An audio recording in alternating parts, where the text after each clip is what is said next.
Welcome back to the Wheel Brick. Today we will be checking out the LEGO Technic Bush Plane. This is set 42198. It has 333 pieces in it and it retails for $27.99 in the US. So let's get into it. Here's a back view of the box and you can see some of the functions here.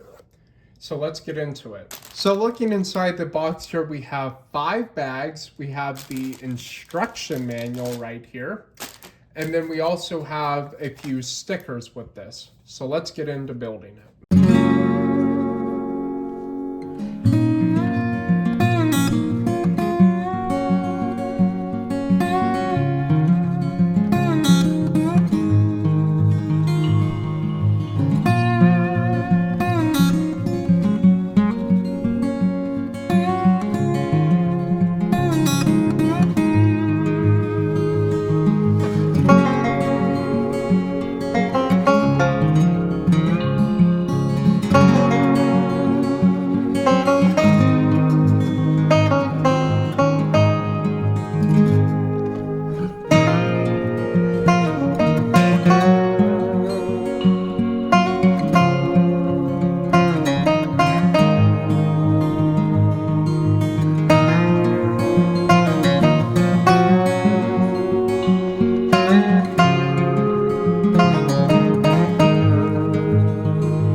So here is the completed model of the Technic Bush Plane. There is a few things here that I need to go over, but this is a little overview of it, a side view, and then a rear view, and of course this side is pretty much the same too. So let me get into the features. So starting up front here, I think this is probably the best way to start out with this. First up, to explain everything else, we first have to open up the little hood. So in the hood here, we've got a 4-piston engine in it. So if you turn the propellers, these will go up and down, like that. And you may notice I can't turn it like this because there's like, it just will not allow me to. You can kind of see how that is. So there's a little button here on the side, right in here. And if you push that in, the propeller goes, which I think is so cool.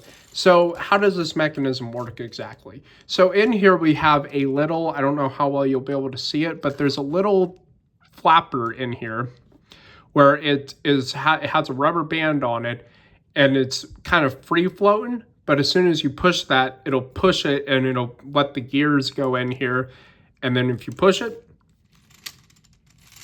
and one thing you want to make sure of, you do not want to, because if you flip it over and you try to do that, it doesn't really work because it's got a free floating thing. So it has to be like this to have that work. And another thing is if you try to hold it like this and you try to push it, it's not really going to go because the gears need to be freewheeling to be able to do it, but I think it's so cool. And then you can also see the pistons going back and forth as you go. Let's see how fast we can get this thing to go.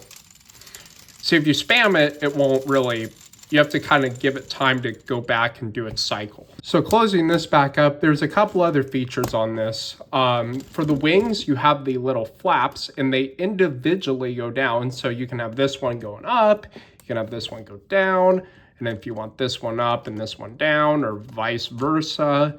But yeah, that's another thing that you can do with this, which I think is really cool.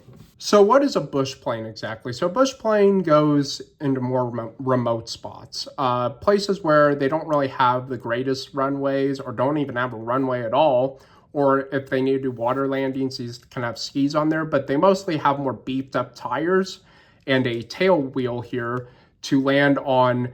I've seen them land on grass and just the most remote, weird spots.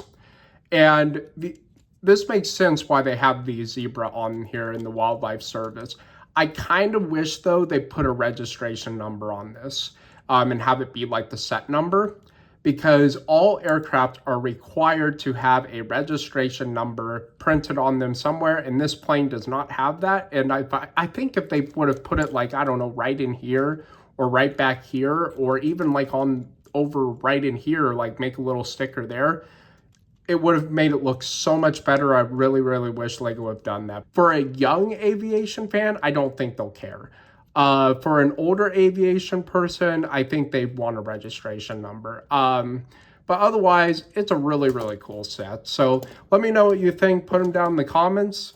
Make sure you subscribe to The Wheel Brick. Follow The Wheel Brick on Instagram. And I will see you next video.